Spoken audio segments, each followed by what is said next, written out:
સુરતમાં DC Patel box tournament season 2ની final match સાથે ટુર્નામેન્ટ સમાપન સમારોહ યોજાયો હતો. ડીસી પટેલ બોક્સ ક્રિકેટ ટુર્નામેન્ટમાં 2300થી વધારે પ્લેયરોએ ભાગ લીધો હતો. 28મી તારીખથી ત્રીજી તારીખ સુધી આ ટુર્નામેન્ટ યોજાઈ હતી, જેમાં આજે ફાઇનલ મેચ યોજાઈ હતી. ફિઝિકલી લોકો સ્પોર્ટ્સમાં જોડાય તે હેતુથી આ આયોજન કરવામાં આવ્યું હતું. આજના બાળકો મોબાઈલમાં ગેમ રમવાનું વધુ પસંદ કરે છે, પરંતુ ફિઝિકલી રમવાનું પસંદ કરતા નથી. ત્યારે આ DC Patel box cricket tournament સિઝનથી યુવાનોમાં અને યુવતીઓમાં સ્પોર્ટ્સ પ્રત્યે રુચિ વધે તે હેતુથી આ આયોજન કરવામાં આવ્યું હતું. આજે ફાઇનલ મેચમાં મોટી સંખ્યામાં ક્રિકેટ રસિકો ઉપસ્થિત રહ્યા હતા. આ કાર્યક્રમમાં ક્રિકેટર મુનાફ પટેલ હાજર રહ્યા હતા અને ક્રિકેટ રસિકોનો ઉત્સાહ વધાર્યો હતો. આજે હું સુરત આવ્યો છું. ડીસી પટેલ ચેમ્પિયન્સ ટ્રોફીનું આજે ફાઇનલ છે અને એમાં 2300થી વધારે પ્લેયર્સે ભાગ લીધો અને એમાં ગર્લ્સ અને બોયઝ બધા જ છે. અને 28 તારીખથી ચાલુ થયા, આજે 3 તારીખે એનું સમાપન છે. અને મારી સાથે છે કમલેશભાઈ, એમની જ આ પોતાની ટુર્નામેન્ટ છે અને એના માટે જ અહીંયા છે. એનાથી સ્પોર્ટ્સ કે અત્યારે બધા છે ને જનરલી કે મોબાઈલમાં પડ્યા હોય, આઉટડોર ગેમ્સ નથી રમતા. આવી ટુર્નામેન્ટ એટલી જરૂરી છે કે ભાઈ નહીં બધાને ક્રિકેટર નથી બનવું, પણ બધા બની બી નહીં શકે, પણ આવી ટુર્નામેન્ટ યોજવાથી ફાયદો શું થાય ને કેટલું થવું જોઈએ રેગ્યુલરલી? બેઝિકલી સર, આ વસ્તુ શું છે કે હું કદાચ મારા પોતાના સન માટે વાત કરું તો મારે એને સ્પોર્ટ્સ પર્સન ના બને તો ચાલે, પણ સ્પોર્ટ્સ રમવો જરૂરી છે. કેમ કે મને ખબર છે કે એ લોકો એજ્યુકેશનમાં કેટલો ટાઈમ સ્પેન્ડ કરે છે, મોબાઈલમાં કેટલો ટાઈમ સ્પેન્ડ કરે છે. તો આ રોજના જેટલા અવર્સ, માનો કે 2 અવર્સ કે 3 અવર્સ, એટલા કલાક રમવો જ જોઈએ. તો એના માટે આ ગેટ ટુગેધર જેવું છે, એમાં એના ફ્રેન્ડ્સ બને અને એકચ્યુઅલી શું છે કે જેટલી હેલ્થ સારી રહી શકે એ સ્પોર્ટ્સમાં જ રહી શકે છે. તો એકચ્યુઅલી જીમનું કલ્ચર બી ઘણું સારું છે. કમલેશભાઈ જેવા લોકો બી છે કે જે 5-7 પોતાના ગ્રાઉન્ડ છે સિટીમાં અને આ વસ્તુને ઉપર લઈ જવા માંગે છે.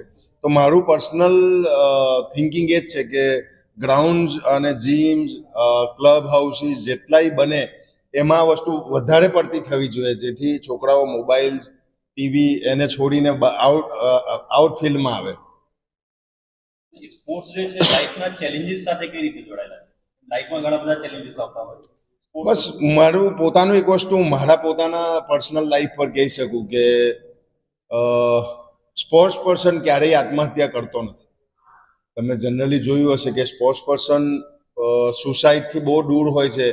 રેર બને છે, હું ના નથી પાડતો કે, પણ 0% ચાન્સ છે કે એવરી ડે હાર અને જીત વચ્ચે જે માણસ રહેતો હોય એને ચેલેન્જીસથી બહુ ફરક નથી પડતો, ઓછો ફરક પડે છે. હું એમાં પોતાની જાતને મૂકી શકું છું. મારું નામ મહેક અધ્યારું છે. હું આ કોલેજની સ્ટુડન્ટ છું. હમણાં એઝ અ વોલેન્ટિયર વર્ક કરું છું. ફર્સ્ટ સિઝનમાં બી હું હતી, આ મારી સેકન્ડ સિઝન છે. અને આ સિઝનમાં જે રીતે ઇન્ક્રીઝ થયો છે, જે છોકરાઓમાં પ્રોત્સાહ વધ્યો છે, 180 ટીમો તો 200 છોકરાઓ, ઘણી મોટી સંખ્યા છે. તો બહુ સારો એક્સપિરિયન્સ છે એઝ અ વોલેન્ટિયર કામ કરવાનો. અહીંયા ઘણું શીખવા મળ્યું છે. કેવું લાગી રહ્યું છે? બહુ સરસ. હું દરરોજ અલગ અલગ ટીમોને, સ્ટેટ લેવલના બી ઘણા બધા પ્લેયર્સો અહીંયા રમે છે, એને જોઉં છું તો ઘણું પ્રોત્સાહન મળે છે. ખાસ કરીને મહિલાઓ ક્રિકેટ રમે છે તો એની વિશે મહિલાઓમાં યુઝ્યુઅલી આટલું કોઈ રમતું નથી, પણ જે રીતે સંખ્યાઓ મહિલાઓની આ વખતે વધી છે અને જે ઉત્સાહ હતો મહિલાઓમાં, અને સ્ટેટ લેવલના બી ઘણા બધા પ્લેયર્સો સાથે હું ખુદ પણ રમી છું. મારું નામ હર્ષ છે. ડીસી પટેલ દ્વારા જે આપણે બોક્સ ક્રિકેટ ઓર્ગેનાઇઝ થયું હતું, એમાં અમે બધા વોલેન્ટિયર આખી ઓર્ગેનાઇઝ મેનેજ કરીએ છીએ. ફેકલ્ટી સાથે મળીને આખી ઓર્ગેનાઇઝ અમે મેનેજ કરીએ છીએ. જે આખું આ બોક્સ ક્રિકેટ છે એમાં મતલબ 230 ટીમ, મતલબ 2300 સ્ટુડન્ટ, જેમાં 180 ટીમ છે બોયઝની અને 50 જેવી ટીમ છે ગર્લ્સની. તો આખી આ જે મેચ છે, બધા બોક્સમાં કઈ રીતે મેચ ચાલે છે એ બધું જ કામ અમે ફેકલ્ટી સાથે મળીને આખું ઓર્ગેનાઇઝ કરીએ છીએ.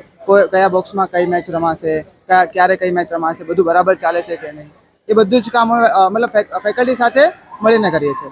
બીજી વસ્તુ એ છે કે આટલી મોટી જે ઇવેન્ટ છે, જેમાં એક પણ અત્યાર સુધી કેઓસ થયો નથી, કંઈ પણ ડિસ્ટર્બન્સ નહીં, એકદમ શાંતિપૂર્વક આખી ઇવેન્ટ અમે પૂરી કરી છે. અને આ એઝ અ બીબીએ સ્ટુડન્ટ અમે આ જે ઇવેન્ટ મેનેજમેન્ટનો એક્સપિરિયન્સ છે, જે એકદમ બહુ જ અલગ જ લેવલનો છે. મતલબ કોઈ જગ્યાએથી અમને આ વસ્તુ શીખવા નહીં મળે ને અહીંયાથી અમને ઇવેન્ટ મેનેજમેન્ટ શીખવા મળે છે. ગયા વર્ષે પણ હું આ ઇવેન્ટ સાથે જોડાયેલો હતો, ત્યારે પણ ખૂબ જ મજા આવી. પણ એના કરતાં મતલબ એ ને કે દરેક ઇવેન્ટમાં કંઈક અલગ અલગ કરવા મળે, એમ આ ઇવેન્ટમાં પાછળ કરતાં બહુ જ ચેન્જ થયા છે. અને આ વખતે એવી મજા પણ એવી આવે, સવારે મતલબ ઘરેથી ઉઠીએ ત્યારથી એવું લાગે કે ઇવેન્ટ મેનેજ કરવાની છે આપણે, અહીંયા કામ કરવાનું છે. અને કામ કરવાની પણ બહુ જ મજા આવે. સરનો પણ સપોર્ટ એટલો રહે, ફેકલ્ટીનો સપોર્ટ પણ એટલો રહે. અને બીજી વસ્તુ ખાસ એ કહેવાની છે કે મતલબ કોઈ પણ વોલેન્ટિયર હોય જેના પાસે કે આઈડિયા હોય કે આ કરું કે આની પછી નેક્સ્ટ શું કરું, તે પણ બહુ ફેકલ્ટી સારી રીતે ઇનિશિયેટિવ લે છે. અને ફેકલ્ટીનો સપોર્ટ હોય તો જ અમે આ કરી શકીએ છીએ. અને ડીસી પટેલને પણ થેન્ક યુ કહેવા માગું છું કે એમને અમને ઓપોર્ચ્યુનિટી આપી.